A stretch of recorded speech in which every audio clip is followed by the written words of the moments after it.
Vous savez, beaucoup de choses qui se passent. On a eu tout à l'heure Camille Lacour qui ensuite s'est arrêté en zone mixte où il y a tous les journalistes. Grégory Naboulet et Jean-Marc Nouknouk, une de nos équipes de France Télévisions, étaient là. Ils ont recueilli ses propos et le moins qu'on puisse dire, c'est que ces propos sont violents. Je pense que j'ai le privilège dans la finale de ne pas avoir beaucoup de soupçons de dopage. Donc oui, il y a peut-être...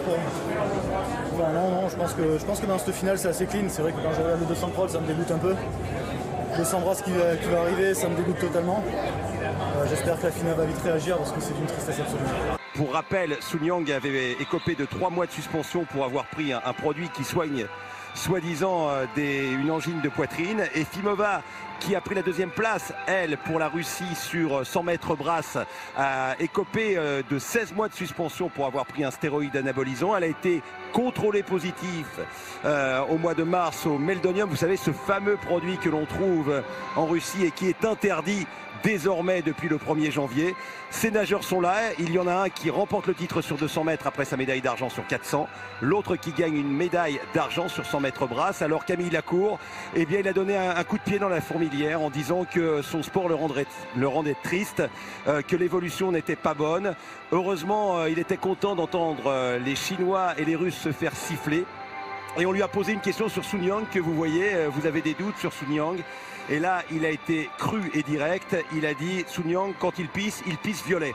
Voilà, donc forcément, Laure, ça interpelle parce que ce sont des paroles qui ont du poids. Ce sont celles d'un champion du monde, champion d'Europe, l'un des plus grands sportifs français, un des plus grands sportifs de la natation. Vous, votre position est claire par rapport au dopage. Les dopés, que faut-il faire? Faut-il les accepter de nouveau dans les compétitions?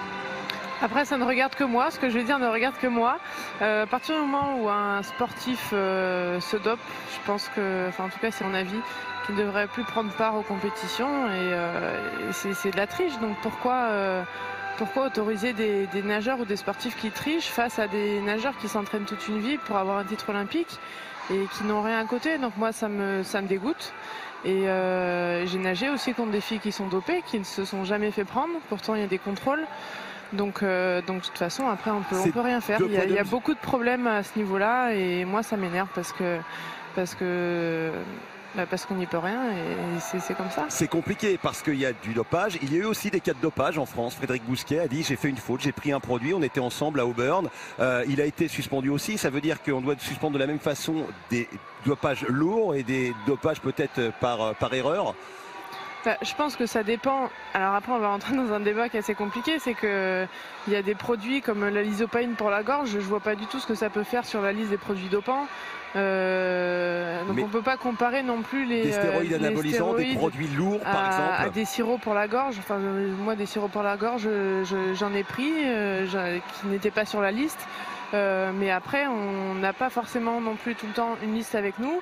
Et quand on va à la pharmacie et qu'on demande un produit parce qu'on a mal à la gorge, la pharmacienne ne va pas forcément regarder si c'est sur la liste. Donc elle va nous dire allez-y, vous pouvez y aller. Chose que Frédéric Bousquet d'ailleurs, puisque j'étais en couple avec lui, il avait demandé à la pharmacienne un produit. Il lui a demandé si c'était sur la liste. Elle lui a dit non. Donc il a pris ce produit et finalement il n'avait pas fait confiance à la pharmacienne et finalement il s'est fait contrôler après. Donc c'est vrai que c'est assez compliqué de comparer tous les produits. Dans le cas de Sun Yang qui quand même... il y a pas mal de doutes sur des nageuses et des nageurs. On pense à des résultats qui sont là. Ye Shiwen, alors c'est de la présomption, c'est peut-être du délit de performance. Il y a 4 ans, elle bat le record du monde de façon incroyable sur 400 mètres 4 nages en finissant plus vite que Ryan Lochte, qui est une star de la natation. Et là, elle se noie lors des 400 mètres 4 nages 4 ans après. Il y a des suspicions sur les Chinois, sur les Russes très fortes. Ah oui, on a des suspicions parce que c'est des Chinois et parce qu'il y en a beaucoup qui ont été pris. Mais après, je vais utiliser le cas de la Chinoise. Moi, j'étais championne olympique en 2004. En 2008, je me suis noyée. Donc ça ne veut pas forcément dire qu'elle a arrêté de se doper et que du coup, elle n'est plus rien. Peut-être qu'elle est moins en forme. Mais après, pour revenir au dopage, c'est vrai que c'est compliqué parce que je pense qu'il y a beaucoup de politique derrière ça. Et peut-être que que je vais me mouiller les mains en disant ça, mais c'est mon avis. Je pense que c'est plus que le sport. Mais c'est courageux de le dire. Et maintenant, ça gâche le sport.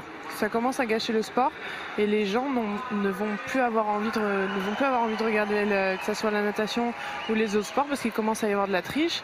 Les sportifs commencent à râler et après ça va être, si je peux être vulgaire, un gros bordel. Et moi j'ai pas envie que ça soit ça puisque le sport c'est pour se faire plaisir et c'est avant tout une fête.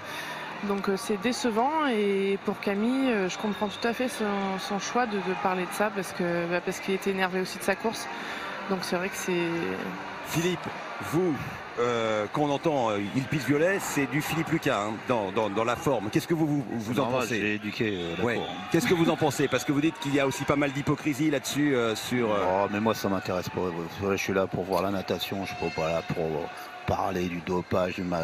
Quand il y aura des moyens, des gros moyens, ça sera pas la même chose.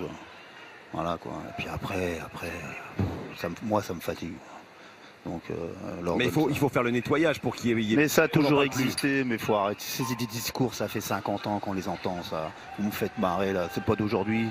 Ça a toujours existé, alors c'est bon. Ce sont des sujets sérieux quand même, et aujourd'hui les nageurs eux-mêmes sont gênés avec ça. Laure, Camille. Tu vois, les Russes, ils sont sifflés, mais ils sont pas tous dopés. Il y a des mecs propres, il y a des mecs qui s'entraînent, il y a des mecs qui souffrent, qui font des performances. On en a cité, tu les connais aussi. Et les mecs qui se font siffler, ils s'entraînent pendant 4 ans, ils vont pas aller au jeu. Il y a des trucs, faut arrêter aussi. Vous pensez qu'il y a 2 poids de mesure? Par exemple, un Kathleen qui est américain, qui a pris 5 ans de suspension et qui a 34 ans sur 100 mètres, bat ses records. Quoi, tu crois qu'il y a que les Russes et les Chinois? Hein? Alors arrêtez de prendre les gens pour des cons aussi. Bon, merci Philippe pour en tout cas cette analyse.